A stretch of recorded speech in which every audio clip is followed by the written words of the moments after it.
하나님께서 오늘 우리에게 주신 말씀은 느헤미야 12장 1절로부터 26절까지의 말씀입니다. 우리 느헤미야 12장 1절로부터 26절까지 말씀을 한 목소리로 봉독하여 읽겠습니다. 스알디엘의 아들 수룹바벨과 예수아와 함께 돌아온 제사장들과 레위 사람들은 이러하니라.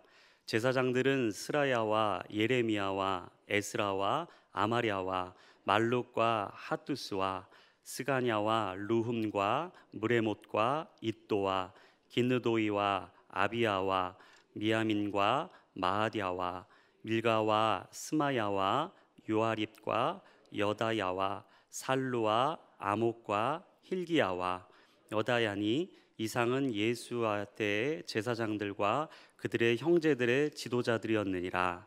레위 사람들은 예수아와 빈누이와 감미엘과 세레비아와 유다와 mat단야니 이 mat단야는 그의 형제와 함께 찬송하는 일을 맡았고 또 그들의 형제 박부기야와 운노는 직무를 따라 그들의 맞은편에 있으며 예수아는 요야김을 낳고 요야김은 엘리야십을 낳고 엘리야십은 요야다를 낳고 요야다는 요나단을 낳고 요나단은 얏두아를 낳았느니라. 요아김 때의 제사장 족장된 자는 스라야의 족상에는 무랴다요 예레미야 족속에는 하나냐요 에스라 족속에는 무술람이요 아마랴 족속에는 요하냐니요 말루기 족속에는 요나단이요 스바냐 족속에는 요셉이요 하림 족속에는 아드나요 무라요 족속에는 헬게요 잇도 족속에는 스가랴요 기느돈 족속에는 무술람이요 아비야 족속에는 시그리요 미냐민 곧 모아디아 족속에는 빌데요 빌가 족속에는 삼무아요 스마야 족속에는 여호나단이요 요아립 족속에는 마뜨네요 여호야다 족속에는 우시요 살레 족속에는 갈레요 아목 족속에는 아벨이요 힐기야 족속에는 하사바요 여야다 족속에는 느다넬이었느니라. 엘리야십과 요하다와 요하난과 얏두아 때에 레위 사람의 족장이 모두 책에 기록되었고 바사왕 다리오 때의 제사장도 책에 기록되었고 레위 자손의 족장들은 엘리야십의 아들 요하난 때까지 역대지락에 기록되었으며 레위 족속의 지도자들은 하사랴와 세레바와 감미엘의 아들 예수아라. 그들은 그들의 형제의 맞은편에 있어 하나님의 사람 다윗의 명령대로 순서를 따라 주를 찬양하며 감사하고 mat단야와 박부기야와 오바디야와 무술람과 달몬과 악굽은 다 문지기로서 순서대로 문 안의 곳간을 파수하였나니 이상의 모든 사람들은 요사닥의 손자 예수아의 아들 요아김과 총독 느헤미야와 제사장 겸 학사 에스라 때에 있었느니라. 아멘. 말씀 읽으시느라 수고 많으셨습니다.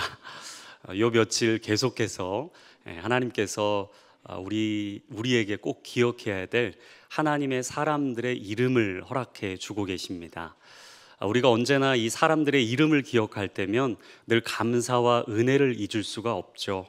벌써 올 한 해도 12월 첫째 주 수요일이 되었습니다.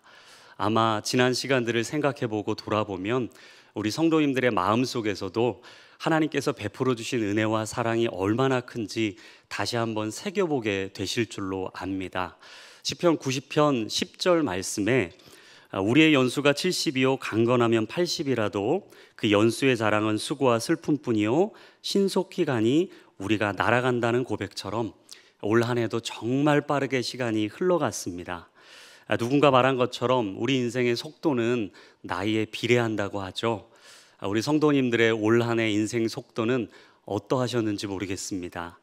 그럼에도 불구하고 하나님은 언제나 변함없이 낮에는 구름 기둥으로 밤에는 불 기둥으로 지켜주시고 불철주야 우리의 삶 속에 함께 하심을 통하여서 우리를 언제나 안전하게 인도해 주십니다. 그리고 우리가 이 자리에 설 수 있는 것 바로 에베네셀의 하나님이 오늘 이 자리로 인도해 주셨기 때문이요 오늘도 우리의 삶을 보호하시고 안위하시는 것인 줄로 믿습니다. 그렇게 우리가 연말연시 참 바쁘고 분주한 시간들을 보내고 있지만 우리가 한 해를 돌아보면 참으로 우리 인생에 감사한 분들이 많습니다. 저도 설교를 준비하면서 한 해를 되짚어 봤습니다. 그러하니 하나님께서 참으로 베풀어 주신 은혜가 크더라고요. 먼저는 우리 담임 목사님과 부목사님들, 우리 간사님 두 분과 함께 동고동락하며 사역했던 시간들이 주마등처럼 스쳐 지나갔습니다. 참으로 감사한 시간이었고 하나님의 은혜였습니다. 그리고 우리 교회에 보이지 않는 곳에서, 식당에서, 또 주차로, 또 안내 데스크에서 여러 가지 모양으로 섬겨주시는 우리 교직원분들, 그분들이 있었기에 우리가 이렇게 건강하고 안전하고 평안하고 은혜로스러운 예배를 드릴 수 있지 않겠습니까? 참으로 감사합니다. 이뿐이겠습니까? 우리 교회를 언제나 사랑으로 돌보시고 모든 성도들을 한 마음으로 품어주시는 우리 장로님들, 권사님들, 우리 집사님들과 성도님들이 계셨기에 우리가 아름답고 복된 교회를 든든히 세워가는 줄로 믿습니다. 그럼에도 우리 셀리더 분들을 빼놓을 수가 없습니다. 아마 한 학기, 한 주, 매 시간마다 이 성도님들의 여러 가지 기도 제목과 삶을 돌아보시면서 선한 목자의 마음으로 그 자리를 지켜주셨기에 우리 교회는 지금도 든든히 세워가는 줄로 믿습니다. 무엇보다 하나님 우리를 보호해 주셨고 인도해 주셨습니다. 한없는 자비와 은혜와 그 사랑을 통하여서 우리는 이 자리에 있을 수 있다는 것을 감히 고백하게 됩니다. 오늘 본문의 말씀은 이렇듯 예루살렘 성벽 봉헌식을 앞둔 이스라엘 백성들이 한 사람 한 사람 그들의 이름을 기억하고 되새겨보며 하나님 앞에 감사와 영광을 올려드리는 내용입니다. 바벨론 포로 귀한 1세대였던 수룹 바벨의 시대로부터 바벨론 포로 귀한 2세대였던 느헤미야의 시대까지 모든 성벽 재건에 힘썼던 제사장들, 그리고 특별히 레위인들의 이름을 한 사람 한 사람 불러가면서 하나님께 영광을 올려드리는 내용입니다. 우리는 흔히 역사를 잊은 민족에게 미래는 없다라는 말을 합니다. 어찌 보면 그들의 섬김과 헌신이 있었기에 성벽 재건이라는 거대한 프로젝트가 시작될 수 있었고, 그들의 충성과 순종이 있었기에 52일 만에 성벽을 재건하는 기적을 경험했는지도 모릅니다. 하나님께서는 그들의 희생과 사랑뿐만 아니라 믿음의 결단을 다시금 생각하며 앞으로 이스라엘 백성들이 마주하게 될 현실 앞에서 어떻게 영적인 승리를 이루어갈 수 있는지에 대하여 오늘 말씀을 통해 교훈하기를 원하셨습니다. 우리는 오늘 본문을 통해서 시대를 넘어 세대를 잇는 공동체에게 필요한 것이 무엇인지 크게 세 가지의 관점으로 은혜를 나누기를 원합니다. 시대를 넘어 세대를 잇는 공동체에게 필요한 첫 번째는 바로 영적인 정체성을 새롭게 해야 한다라는 것입니다. 우리는 흔히 말합니다. 사람 잘 안 변합니다. 그렇죠. 우리가 가지고 있는 언어 생활, 또 생각, 마음의 태도와 자세 쉽게 변하지 않습니다. 우리의 습관은 어떻습니까? 다른 사람 찾아볼 것 없이 우리 자신만 봐도요, 우리의 인생의 습관이 쉽게 변하지 않는다는 것을 우리는 잘 알고 있습니다. 지금까지 이스라엘 백성들의 정체성은 바벨론 포로였습니다. 꿈을 꿀 수도 없고 희망과 소망을 노래할 수도 없었습니다. 그리고 더 이상 앞을 내다보며 나아갈 수 없는 현실이 바로 그들의 삶의 현 주소였습니다. 아마 그들 중에는 52일 만에 무너진 성벽을 재건하는 기적을 경험했음에도 불구하고 여전히 과거의 모습에 매여서 그 자리에 머물러 과거의 발목이 잡혀서 하나님에 대한 의심과 끝없는 영적인 피의식에 빠져서 잘못된 신앙관을 가지고 살아가는 사람들도 더러 있었을 겁니다. 여러분, 하나님을 생각해 보십시오. 우리를 버리셨습니다. 어떻게 70년 동안 바벨론 포로 생활을 하는데 우리를 이대로 내버려 두실 수가 있습니까? 뿐만 아니라 우리가 순간순간 경험했던 고난과 수치와 모욕, 그 조롱 앞에서 하나님은 철저히 침묵하시지 않았습니까? 우리는 영적인 고아나 마찬가지입니다. 자신들의 인생을 평가절하하며 영적인 정체성을 완전히 잃어버린 이스라엘 백성들, 하나님께서 아무리 그들의 인생에 찾아가서 말씀하시고 닫힌 마음의 문을 노크하시고 그들의 인생의 새로운 길로 인도해 주시려 해도 꿈쩍하지를 않는 겁니다. 그런데 오늘 본문의 1절 말씀을 보시면 스알디엘의 아들 수룹바벨과 예수아와 함께 돌아온 제사장들과 레위 사람들의 계보를 듣고 보는데 순간 모든 사람들이 얼음장이 돼버린 겁니다. 깜짝 놀랐습니다. 이유가 무엇일까요? 하나님께서는 내가 존재하지도 않았고 미처 내가 인식하지도 못했던 순간에도 하나님의 일을 하고 계셨다라는 걸 발견하게 된 것이죠. 하나님은 지속적으로 우리 믿음의 조상들, 믿음의 아버지, 할아버지 그 윗대에 이르기까지 끊임없이 하나님의 일을 이루셨다라는 것을 그들은 깨달았던 것입니다. 여러분, 오늘 본문의 내용을 보시면 크게 6부분으로 나눌 수가 있습니다. 첫 번째는 바벨론 포로 귀환 1세대였던 총독 스룹바벨과 대제사장 예수아를 중심으로 1절부터 7절에 보시면 제사장들의 이름이 나오고요. 그리고 8절과 9절은 레위 사람들의 이름이 나오고 10절과 11절은 대제사장들의 이름이 나열이 됩니다. 그리고 네 번째는 바벨론 포로 귀환 2세대였던 대제사장 요아김을 중심으로 했던 제사장들, 그 내용이 12절에서 21절까지 나오고 22절에서 23절에는 레위 사람들에 대한 추가적인 정보가 나옵니다. 그리고 마지막 24절에서 26절에 보시면 레위 사람들이 어떤 사역을 담당했는지에 대해서 자세하게 설명을 하고 있습니다. 여러분, 이 역사를 보면 우리 하나님 어떤 분이신지가 밝히 드러납니다. 우리 하나님 어떤 분이십니까? 천지를 창조하신 하나님이십니다. 인간의 생사복을 주관하시는 하나님이십니다. 그리고 모든 이 땅에는 역사의 흥망성쇠에 키를 쥐고 계신 분이 여호와 하나님인 줄로 믿습니다. 뿐만 아니라 하나님 어떠십니까? 시간과 공간을 초월하여 역사하시는 전지전능하시고 무소부재하신 분이 바로 우리가 믿고 따르고 소망하며 기대하고 있는 여호와 하나님이세요. 그래서 요한계시록 1장 8절과 요한계시록 4장 8절 말씀에 이렇게 이야기하죠. 나는 알파와 오메가라. 이제도 있고 전에도 있었고 장차 올 자요 전능한 자다라고 고백을 합니다. 그렇습니다. 우리 하나님은 전에도 계셨고 이제도 계시고 장차 오실 여호와 하나님인 줄로 믿습니다. 그 하나님께서 여전히 그 백성들을 붙들고 계셨고 그 이스라엘 백성들이 지금 이곳에 와서 성벽을 재건하고 성벽 봉헌식을 앞두고 있는 이 순간에도 그들의 삶을 두루 감찰하시고 안위하시고 보호하고 계셨다라는 거죠. 비록 백성들이 흩어져 있었지만 하나님의 언약의 역사는 멈추질 않았습니다.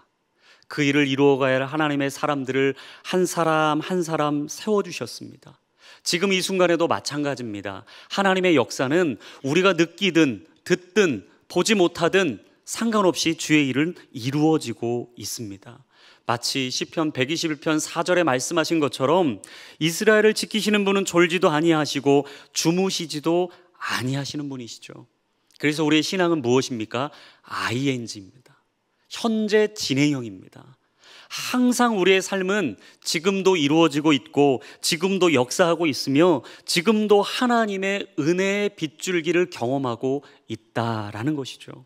비록 우리 눈에 아무것도 안 보여도 우리 귀에 아무것도 들리지 않아도 찬송가 545장의 고백처럼 하나님께서는 지금도 주님의 일을 행하고 계시다는 걸 우리는 믿음만을 가지고서 걸어가야 하는 것입니다. 하나님의 약속에 서서 우리 귀에 들리지 않고 우리 눈에 보이지 않아도 주님의 일을 이루어 가야 하는 거죠. 그래서 이 찬송의 후렴이 어떻게 고백이 됩니까? 걸어가세 믿음 위에 서서 나가세 의심 버리고 걸어가세 믿음 위에 서서 눈과 귀에 아무 증거 없어도. 그렇습니다. 우리 성도님들 올 한 해 희로애락을 경험하시고 다사다난하셨을 겁니다. 때로는 앞이 보이지 않고 귀에 아무것도 들리지 않아서 막막한 망망대해를 거니는 것처럼 마음이 힘들고 어려웠던 시간들도 보내셨을 겁니다. 하지만 잊지 마십시오. 이 눈에 아무 증거 아니 보이고 이 귀에 아무 소리 아니 들려도 하나님은 오늘도 이 순간 지금도 일하고 계시는 줄로 믿습니다. 그러하니 믿음으로 걸어가십시오. 믿음으로 선포하십시오. 그리고 믿음으로 주님을 바라보십시오. 왜냐? 하나님께서는 우리를 영적인 고아로 두지 않으시기 때문입니다. 그래서 선포, 고백, 하나님께 올려드리는 기도를 바꾸십시오. 나는 하나님의 딸입니다. 나는 하나님의 아들입니다. 우리 가정은 하나님의 가정입니다. 하나님께서 반드시 일하시고 행하시는 그 일 앞에 우리 교회는 하나님께 거룩하고 복되게 쓰임 받을 줄로 믿습니다. 이 고백만이 우리의 입가에 고백되고 선포되기를 간절히 소원합니다. 두 번째, 시대를 넘어 세대를 잇는 공동체에게 필요한 것은 신앙은 다음 세대로 이어져야 한다라는 것입니다. 여러분, 오늘 본문 말씀을 보시면요, 참으로 감사한 것은 한 세대의 이름만 등장하는 것이 아니라 여러 세대에 거쳐서 함께했던 믿음의 사람들의 이름을 소개하고 있습니다. 먼저는 1절 말씀을 보시면 유다 총독 스룹바벨과 대제사장 예수아는 이 바벨론 포로기 한 1세대 사람들의 이름을 쭉 나열해서 등장을 합니다. 그리고 12절에 등장하는 요아김과 22절에 등장하는 엘리야십은요, 느헤미야 시대 때 대제사장의 역할을 감당했던 사람입니다. 한마디로 이들은 한 세대만 하나님께 쓰임받고 끝났던 것이 아니라 지속적으로 대대손손 자자손손 하나님께 쓰임받는 믿음의 명문 가문으로 든든히 세워졌다라는 거죠. 우리는 흔히 기도합니다. 하나님, 우리 가정이, 우리 가문이 믿음의 명문 가문이 되게 해주십시오. 우리 자녀들이 하나님께 쓰임받는 종이 되게 해주십시오. 우리 가정과 우리 가문에 하나님의 일꾼들이 많이 배출되게 해주십시오라고 기도합니다. 그런데 여러분, 이 기도의 전제 조건이 무엇입니까? 이 신앙이 다음 세대로 이어져야 한다라는 것입니다. 그렇습니다. 신앙의 바통은요, 반드시 다음 세대로 전달이 돼야 합니다. 이유가 무엇일까요? 바로 그것이 하나님께서 우리에게 허락하신 사명이고 부르심이기 때문입니다. 그래서 우리는 사명감을 가져야 합니다. 믿음으로 하나님을 전해야 합니다. 누구에게요? 다음 세대에게, 하나님의 자녀들에게, 우리에게 허락하신 그 생명의 열매인 우리 자녀들에게, 우리 손주들에게 하나님께서 오늘도 우리와 함께 하시다는 이 믿음을 전해야 합니다. 그런데 사실 이게 말처럼 쉽지는 않습니다. 가장 어려운 전도가 어떤 전도죠? 가족 전도입니다. 이 가족을 전도하는 게 너무 어려워요. 왜냐하면 우리의 삶을 순간순간 찰나찰나 조목조목 알고 있는 사람이 가족 아니겠습니까? 복음을 전하려고 했다가도 이거 뭔가 부끄러운 겁니다. 멈칫 주저하게 되는 게 사실 가족 전도입니다. 성경을 보시면 하나님께 참으로 칭찬을 받았던 히스기야 왕이 나오죠. 그런데 이 히스기야 왕도요, 다음 세대를 세우는 일에는 실패하고 말았습니다. 여러분, 히스기야 왕이 어떤 사람입니까? 어려움과 고난이 찾아올 때마다 기도의 무릎으로서 하나님의 영광을 경험했던 사람이었습니다.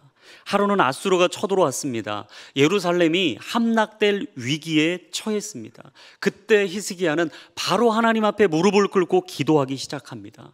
그랬더니 놀랍게도 하룻밤 사이에 하나님께서 아수르 군사의 18만 5천 명을 한순간의 치심을 통해 육회, 상쾌, 통쾌한 하나님의 승리를 거두었습니다.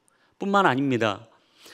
그가 죽을 병에 걸렸을 때에도 자신의 낯을 벽을 향하고 하나님 앞에 간절히 통곡하며 기도했습니다. 그때 하나님께서 이 히스기야의 기도를 들으시고 15년의 생명 연장을 시켜주는 기적을 경험했던 사람, 바로 그 사람이 히스기야입니다. 그런데 그런 히스기야도요, 인생의 결정적인 치명적인 실수를 범합니다. 그것이 바로 열왕기하 20장에 나오는 바벨론에서 왔던 사신들에게 자신 나라의 보물고와 군기고와 또 창고를 다 보여주는 사건이었습니다. 이 일로 인해서 하나님께서 하나님의 선지자였던 이사야의 입을 통해 히스기야에게 엄한 말씀을 전합니다. 우리 열왕기하 20장 17절과 18절 말씀을 우리 한 목소리로 읽어보겠습니다. 시작.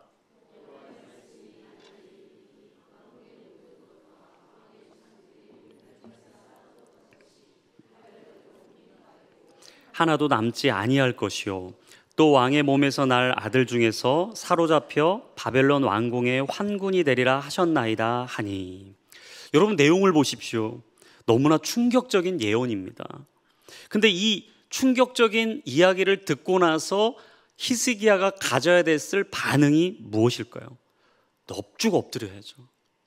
이전에 아수르가 쳐들어왔을 때 하나님 앞에 넙죽 엎드려 기도했던 그 기적의 경험을 되살리며 그냥 기도했어야 합니다. 회개했어야 되죠. 애통했어야 합니다. 마음을 두드리며 하나님 앞에 기도했어야 되는데 놀랍게도 히스기야는 동문서답을 합니다. 열왕기하 20장 19절입니다. 우리 함께 읽겠습니다. 히스기야가 이사야에게 이르되 당신이 전한 바 여호와의 말씀이 선하나이다 하고 또 이르되 만일 내가 사는 날에 태평과 진실이 있을진데 어찌 선하지 아니하리요 하니라. 그럼 무슨 말인가요? 나만 잘 살면 된다라는 생각이 히스기야의 마음 가운데 있었던 겁니다. 다음 세대는 전혀 생각하지 않습니다.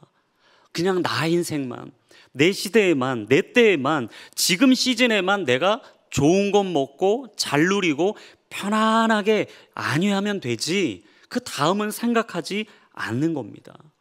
여러분, 그런 인생 앞에 하나님께서 어떻게 은혜를 주실 수가 있을까요? 그런데 그런 히스기야의 잘못된 삐뚤어진 마음을 하나님께서 원하지 않으셨어요. 결국 어떤 결과를 초래하게 됐습니까? 아들 므낫세는 역사의 가장 악한 왕으로 기록되었습니다. 그리고 역대하 33장에 가보시면 나라가 멸망한 이후에 그 므낫세는요, 쇠사슬에 결박되어서 바벨론으로 끌려가게 되는 수치와 모욕을 경험하게 되었습니다. 여러분, 우리는 다음 세대에 복음을 전해야 합니다. 더 이상 차일피일 미룰 수가 없습니다. 시간이 없습니다. 급합니다. 다급합니다. 이유가 무엇입니까? 세상이 우리 아이들을 공격하는 그 수준이 이제 이전과는 전혀 다른 수준입니다. 그냥 아이들의 손가락 하나, 그냥 잠시 눈만 돌리고 마음의 고삐만 풀어놓으면 이제 우리 아이들은 유혹과 미혹 앞에 그냥 넘어지기 십상입니다. 미디어가 우리 아이들을 흔들어 놓습니다. 잘못된 정보가 우리 아이들을 헛된 길로 가게 만듭니다. 이제 더 이상 우리 아이들을 그대로 둘 수 없는 거죠. 하나님께 기도해야 합니다. 우리 자녀들이 이 시대에 하나님이 찾으시는 한 사람이 되기를, 요셉처럼, 다니엘처럼, 아브라함처럼 하나님의 말씀이 있는 곳에 기꺼이 믿음으로 순종할 수 있는 하나님의 자녀들이 되게 해달라고 기도해야 합니다. 주님께서 우리 교회에 허락하신 미션, 비전이 무엇입니까? 신앙을 전수하는 공동체입니다. 감사하게 우리 교회에 많은 아이들을 허락해 주셨어요. 우리 유아부, 유치부, 아동부, 소년부, 중고등부, 또 청년부와 젊은 부부에 이르기까지 참으로 많은 우리 다음 세대들이 우리 교회에 있습니다. 멀리 갈 필요도 없습니다. 우리 아이들을 이제는 하나님의 말씀으로 양육하고 기도로서 이 아이들을 버텨주고 거룩하신 하나님의 마음을 나눔을 통해서 우리가 이 아이들의 버팀목이 되어야 합니다. 그러기에 하나님께서 오늘 우리의 마음에 감동을 주시고 우리의 삶을 새롭게 하길 원하는 결단을 주실 때 기꺼이 순종하시길 바랍니다.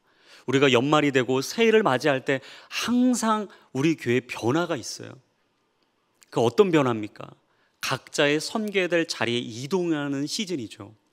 근데 그때 많은 분들이 이렇게 얘기하세요. 아이고, 이제 그동안 내가 많은 일을 감당했으니 이쯤이면 됐다, 이런 말씀을 많이들 하십니다. 근데 하나님의 관점으로 돌아보면 어떨까요? 아니죠. 에베소서 5장 16절에 말씀하신 것처럼 세월을 아껴야 합니다. 때가 악하기 때문이에요. 여러분이 악한 때 우리가 할 수 있는 건 딱 한 가지입니다. 믿음의 거룩한 도전과 부르심 앞에 순종하는 겁니다. 그 자리가 어디든 상관없습니다. 어떤 역할이든 중요하지 않습니다. 크고 작음이 아니라, 많고 적음이 아니라, 높고 낮음의 문제가 아니라 하나님께서 영적인 거룩한 부담을 주실 때 여러분, 그것은 성령께서 우리에게 허락하시는 믿음의 도전이요 부르심이라는 것을 깨달으시고 기꺼이 아멘으로 순종하시기를 바랍니다. 그래야 우리는 신앙을 다음 세대에 전할 수가 있는 것이죠. 기억하십시오. 하나님께서 오늘 우리에게 원하시는 것은 이 신앙이 다음 세대로 이어지기를 원하십니다. 그리고 마지막 세 번째, 시대를 넘어 세대를 잇는 공동체에게 필요한 것은 무슨 일을 하든지 마음을 다하여 죽게 하듯 해야 한다라는 것입니다. 여러분, 오늘 말씀을 보시면요, 특별히 이 제사장들의 역할이 좀 강조되고 있다가 마지막 본문 말미 쪽에 가면 레위인들의 이 직무에 대해서 자세히 소개하는 내용이 나옵니다. 24절, 25절 말씀해 보시면 첫 번째, 레위인들이 했던 일은요, 예배 가운데 찬양하며 감사하는 일을 맡았습니다. 그리고 두 번째로는 25절에 나오는 것처럼 성전 문과 모든 방과 곳간을 밤낮 가리지 않고 하루 종일 지켜야 하는 일을 담당했습니다. 여러분, 한번 생각해 보시죠. 문지기가 된다는 것이 쉬운 일이 아니죠. 왜냐하면 레위인들도 제사장들을 보면서 나도 좀 저 일을 했으면 좋겠는데, 하나님께서 예배를 돕고 감사하며 찬양하는 일뿐만 아니라 성전의 문지기로서, 또 곳간에 파수하는 문지기로서 그 자리를 지키라는 미션을 주신 거예요. 당시에 제사장들에 비해서 레위인들은요, 이권을 많이 챙길 수가 없었습니다. 그런데 이 역할을 감당하려고 하니 얼마나 버거웠을까요? 레위인들이 많이 이 예루살렘으로 온 게 아니었거든요. 우리가 이전에도 말씀을 나누었던 것처럼 극소수의 사람들만 믿음으로 결단해서 지금 예루살렘으로 온 상황이었습니다. 다시 우리 교회와 우리 삶으로 돌아와 보면 이렇게 고백할 수가 있는 거죠. 내가 저 일이 아니고 이 일인데, 나도 저 자리에 앉아서 저 일을 감당하고 싶고 저 역할과 저 재직의 자리를 감당하고 싶은데 하나님께서 나에게 다른 일을 맡기시는 거죠. 근데 내가 보기에 비교했을 때 저 일과 내가 감당해야 될 일이 너무나 차이가 큰 겁니다. 여러분, 언제나 우리의 삶에는요, 강한 빈 공간, 갭이 있어요. 그것은 하나님의 생각과 우리의 생각이 전혀 다르기 때문이죠. 레위인들은 헌신적으로 그 일을 섬겼습니다. 남이 뭐라고 하든, 누가 나를 어떻게 바라보든 레위인들은 개의치 않았습니다. 묵묵히 그 자리를 지켰습니다. 그리고 자신에게 맡겨진 그 일이 최선의 것인 것처럼 감사함으로 그 일을 감당했습니다. 언제나 포람되어 하나님이 나를 바라보고 계시고 내가 오늘 하나님 앞에 서 있으니 그 일이 가장 중요하고 귀한 것이라는 고백이 늘 레위인들의 입가에 있었던 거죠. 근데 여러분, 참으로 놀랍고 감사하고 은혜로운 것은요, 하나님께서 레위인들의 이름을 하나하나 성경에 기록해 주셨다라는 거예요. 어찌 보면 잊혀질 수도 있고 지워질 수도 있고 누구도 주목하지 않을 이름이었지만 하나님께서 그들의 이름을 하나하나 불러주십니다. 다시 한번 24절, 25절 말씀 보시면 주님을 찬양하며 감사하는 일을 감당했던 세 명의 이름이 나오죠. 하사랴와 세레비야와 감멜의 아들 예수하였습니다. 그리고 특별히 어려운 일을 감당했던 문지기의 역할을 감당했던 6사람, 마따냐와 박부랴와 오바댜와 무슬람과 달몬과 악굽이었어요.